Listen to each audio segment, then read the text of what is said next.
everyone, it's Marie here, and I'm back today with a video for Lottie Loves Paper. So this one classes as an advertisement, and I'm using what I've got left of my DT pack. This is the Pinkfresh Studio Celebrate collection, a few other bits as well. But I'm basically making a whole layout today, just using the stamp set and the die set. So this is me playing around with what I think I'm going to do. So I was playing around with my Ecoline watercolour inks. Liquid watercolours are they called, and I'm playing around with having stamped that image onto cardstock using a clear ink and then embossing powder. But what I'm going to show you, or what I'm showing you right now, is me making my background. So the first thing I've done is taken a sheet of the Basil Marshmallow cardstock, and I have covered it in I think I used white gesso. Now my gesso is not great. So gesso, in case you don't know, is like a medium that you place onto cardstock, and it allows you to move around whatever it is that you put on top. So it's allowing me to move these inks and these paints around without them drying too much first. Now there's a lot of moments in this video where I just paused. I'm just kind of contemplating where to go with the colour, what to do next. Where else to add any more bits in. So what the gesso does, like I say, is it allows you to move things around. It means that that whatever medium you place onto the cardstock does not soak in straight away, and it can be moved around. Now the reason I'm using a heat tool, and I don't normally, but the reason I'm using a heat tool is because I want to dry and make it look like the ink and the watercolours have pooled, and they've kind of got those, you can see areas there where there's little lines around it, and I want it to appear like it's pooled, and it's got those edges rather than the colours merging together too much. So I'm colouring just half the sheet, and so I've done all sorts of different variants of colours. I've got a light blue, a dark blue, there's a purpley shade in there as well. I've achieved that using I think I've just used two colours of the Ecoline watercolours, and I've mixed them together to make a third colour, and then as they merge together they make further colours as well. I've then, obviously, like I say, I'm just drying it with my little heat tool there, and then kind of picking up the card and moving it around to allow extra little bits of ink to sort of run around and move around as needed. So that's basically what it's going to look like. I think I'm pretty much happy with that now. Now on this piece of cards, that you can't see it at the moment, this is where I've stamped, there they are, you can see them now. I've stamped the images with Versamark clear, and then I have added white embossing powder on top. And then all I'm doing here is I'm wetting the image first, and then dropping on blobs of colour and allowing them to just kind of move around and fill in.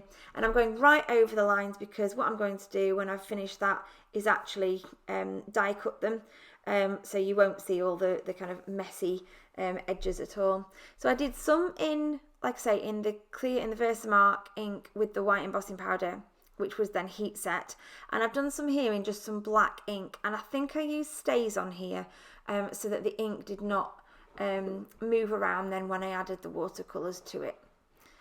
So I do 4 of each.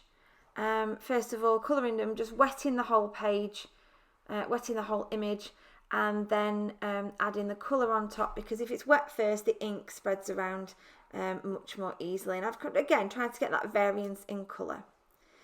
Now here are my pictures. I'm scrapping a picture of my little one Elliot at our local nature reserve when we were out exploring one day. Now there I am. I've already die cut the images, and I'm going to put the 4 white stamped ones, or the embossed ones, down the centre of the page. Again, I'm just using double-sided sticky. I've not put any dimension on the back of these at all. They're just going down really flat onto the page, and then they are kind of hanging off the edges just slightly. I'm going to trim those up in a little while. So I'm just covering over where the ink stops on the page, so you can see they form like a border down the middle. And I'm going to have those 2 photographs there just in the centre, and then I want to pop a couple of the black stamped images on either side. I've also got some little teeny tiny die cut bits of foliage there, just in white. I think that's a Tim Holtz Sizzix die set. And I just wanted to put some extra little pops of white just to break up that blue a little bit on the right hand side. The blues fit perfectly with the colours that I've that are on his t-shirt there. It just kind of all fits really nicely together. These are some foam thickers that I had in my stash that I wanted to use as my title. I just something really simple, Love You. I ummed and ahed about where to put them, and then I decided in the end that I want them underneath the photograph rather than down the side of the page. So like I say, so far all I've used are my inks, the die and the stamp set, and that's all I've used for the entire layout so far, and the thickers. Now I'm putting some dimensional foam on the back of the photographs. I haven't matted the photographs at all. They're just going on as they were. And then plenty of double-sided sticky tape to stick those down. They're going on just there in the middle, just above the Love You. Thinking about tucking in some extras. I and ah about that. I don't think I do in the end. And then I'm just lifting up the corners and squeezing in a little bit of glue to get everything just stick down. And then I'm and ahhing, does it need anything else? I and ah quite a bit because I've got, like I say, got no ephemera, nothing really fits. I do wonder whether I should have put something in. And then I find some little wordy stickers I've got. Again, I think these are Tim Holtz ones. And I just decided to stick a few of the white ones down the side of the picture there. And you'll see what they say. I think you can read them on one of the close-ups that's coming up in a little while towards the end of the video. So just a few words down the side there that I really like, that I think work really nicely.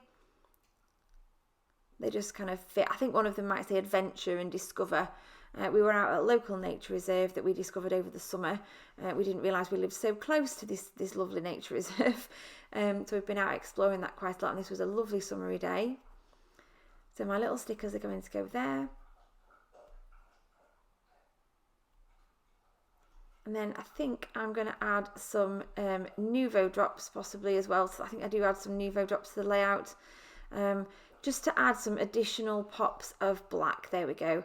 Just going to have some little black pops of Nuvo drops because I don't have any black enamel dots, so I needed something slightly different there.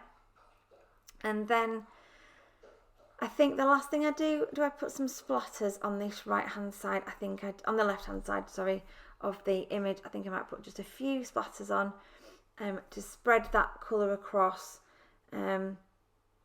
But I do spend a long time kind of just pondering what to do and whether I'm going to add anything else, whether it needs anything else. I think sometimes it's good to try something and then walk away and come back to it and see how you feel about it if you're ever unsure about whether to add anything further to a layout. So yeah, I do come back in with my watercolours and I just put a couple of little bits in, and I just take a very tiny brush and do some little splatters at this right hand side of the page. And then just draw some slightly larger ones in. Add a little bit of water in, water it down just slightly. Just to, the white was very stark on the page, so just to break it up slightly, I just put, and then a few more splatters onto the left hand side as well. And a few more bits of darker paint added over there as well, where it's lightened off as it's dried, and I'm really happy with that. So that's a layout made entirely out of stamps and mixed media. So you don't always have to have pattern paper. If you've run out, you can still make a really pretty layout. So hopefully I've inspired you to grab your stamps and have a go and see what you can create using your stamp sets. Stay tuned now for a few close-ups of the layout itself, and I will see you again soon. Thanks for watching. Bye for now.